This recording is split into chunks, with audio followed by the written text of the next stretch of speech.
Our next speaker, the representative of the county government. The governor could not be with us today. Serikali ya ugatuzi. Bwana Evans Owanda, karibu sana.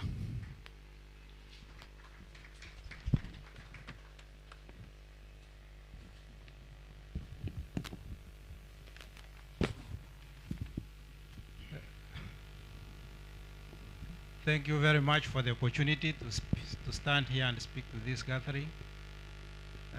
I want to adopt the protocols that have already been established, not forgetting to mention the professor who is the CS for Finance and Economic Planning.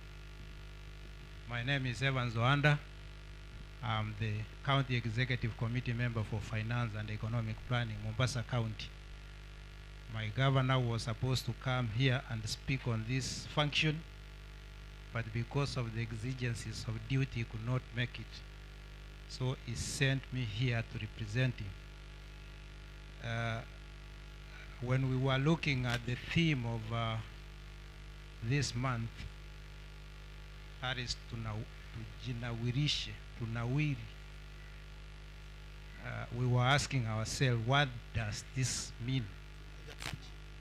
Does it mean that it is the government that wants to grow itself to the exclusion of the taxpayers? Does it mean that we have to grow holistically? And I think the general conclusion is that all of us have to grow as a unit.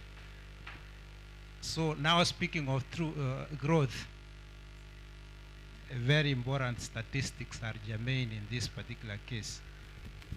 One, going by the 2019 census, that Mombasa has a population of about 1.2 million people. That is the night census.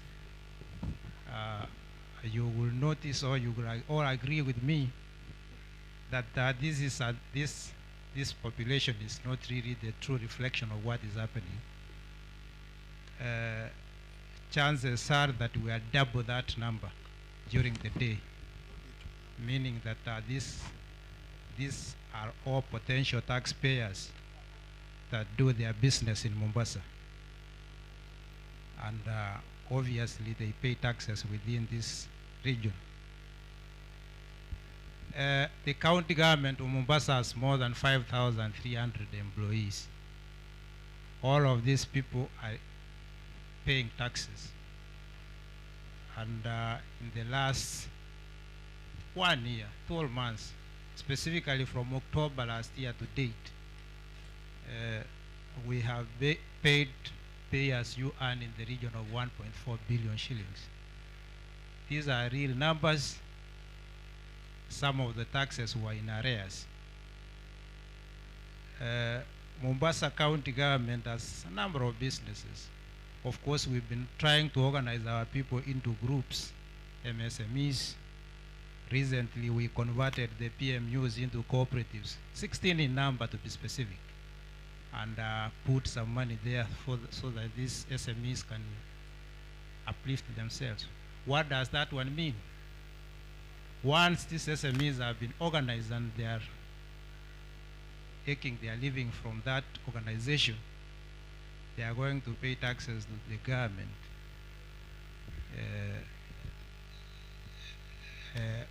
They will grow, we will grow as a county and also the national government. Going by the latest reports I was getting is that Mombasa County accounts for 5.2% of the gross county product.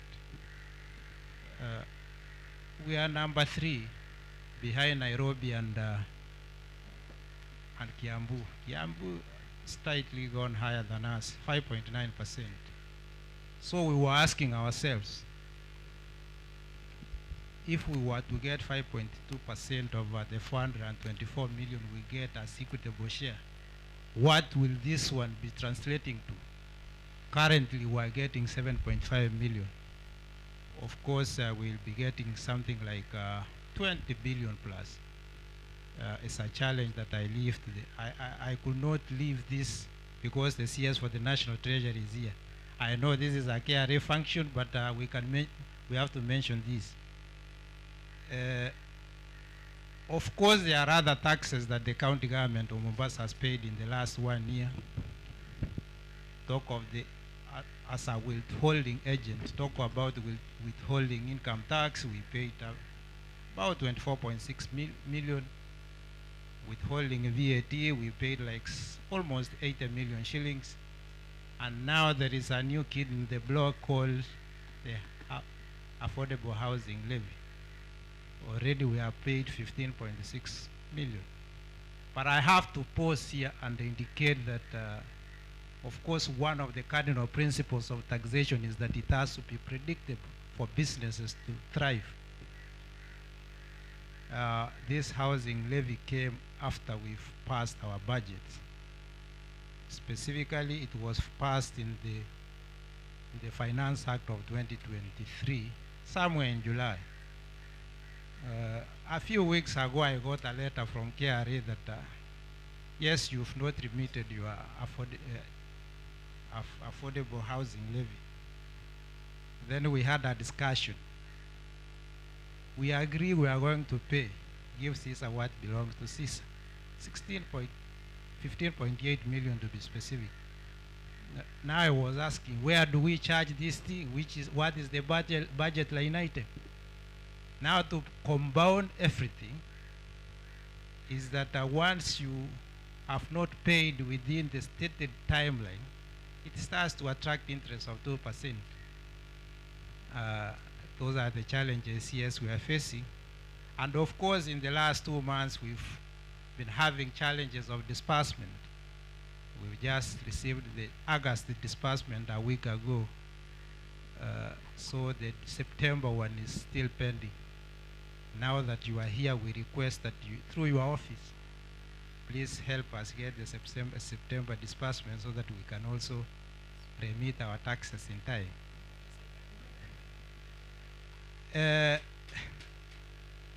Of course, this issue of taxation, it is a constitutional requirement under Article 209 and Article 210. There are those specific taxes that can be levied by the national government and those ones that can be levied by the county. Talk of the VAT, talk of the excise duty, talk of the customs. Those are under the ambit of the national government. That is why it accounts for the huge chunk of all the taxation for the government. And of course that could be explaining why we get the equitable share from the national government. Counties are allowed to collect a paltry property rates and of course entertainment rates. The county government of Mombasa has been doing that which is due. In the last 1 year, we've managed to collect 4 billion shillings. All these taxes that we have collected, we've tried to come with initiatives to ensure that our people grow as we also grow, as the theme of the day is, the theme of this month is. That is why we've been paying salaries in time. That is why we have a school feeding program. That is why we have over 40 roads that have been done in the county. In the process of trying to see that everybody grows together, Punawiri.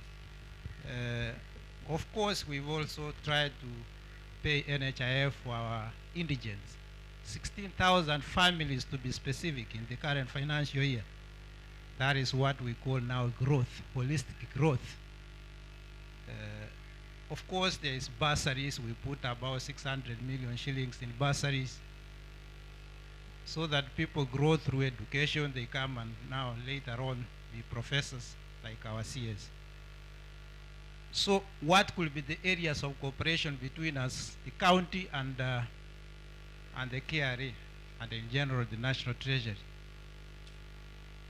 As I've indicated, that which is provided in the Counter Allocation of Revenue Act, the disbursement, please let us get it in time. Number 2, predictability of taxes. because some of us seated here, I was sitting with my team in the office and we calculated what could be the impact of the Finance Act of 2023 in our fiscal framework. It was in the region of more than 200 million shillings. And obviously now that calls us to do a supplementary. But do we really have a physical space? It is a challenge. Our rallying cry is that let it be predictable.